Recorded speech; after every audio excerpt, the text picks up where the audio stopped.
Hello. In the spring edition of the IH Journal, number 36, 2014, Juan Castro Gallardo and Esther Suarez have written an article which looks at trying to figure out how teachers can clearly demonstrate learners' progress to the learners themselves. And these two people come up with some fantastic ideas in the article.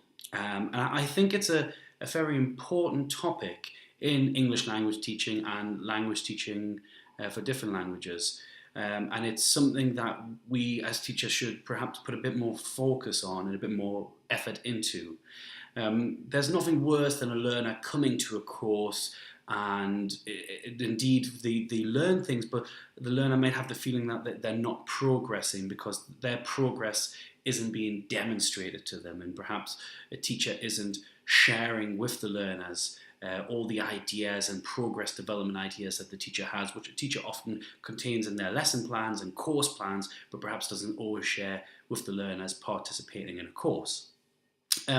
One of the key ideas that Gallardo and Suarez talk about in this article, which I particularly enjoyed reading, I like the idea of, is can-do statements. So they suggest when you reach the end of a learning target, of a unit or several units, when you reach the end of something in your syllabus, then developing with the learner sort of can-do statements. What have they learned from that period of the course? What have they got out of it? What can they do? What are they not so good at?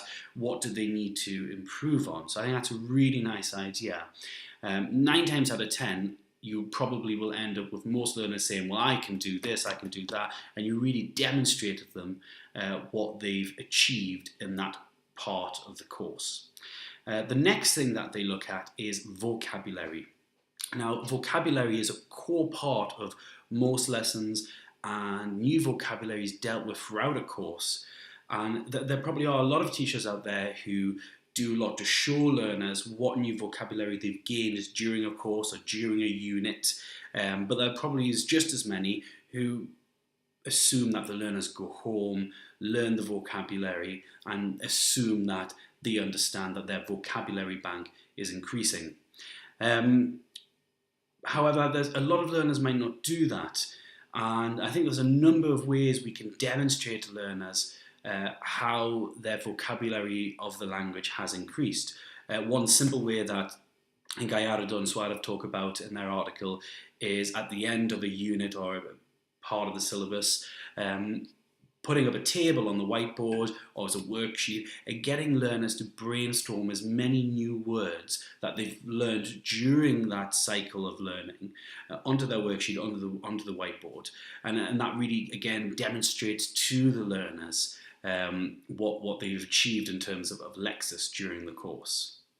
One final idea that I'd like to talk about is quite simple, but is most effective if it's done systematically throughout a course, and that is at the beginning of a lesson, sharing with the learners what the linguistic and communicative aims of the lesson are. At the beginning, most of my lessons will have it on the whiteboard or just speaking orally. We'll tell the learners that our aims today are to revise something from the previous lesson, such as vocabulary, to look at a new bit of language, and I state what that is, and then to produce perhaps some kind of oral production or some kind of written work using that new language. And I usually have them on the whiteboard down the left-hand side. And at the end of the lesson, I ask the learners in pairs and groups to very quickly think together, what have we achieved in today's lesson, and have we achieved our aims for the day? And it's very easy for the learner to say, yeah, we've achieved the aims, but I then say to them, how we achieved the aims. And I get it from them, and really from them demonstrate to them what it is they've achieved in that day's lesson and what they're now better able to do because of the lesson. Thank you very much.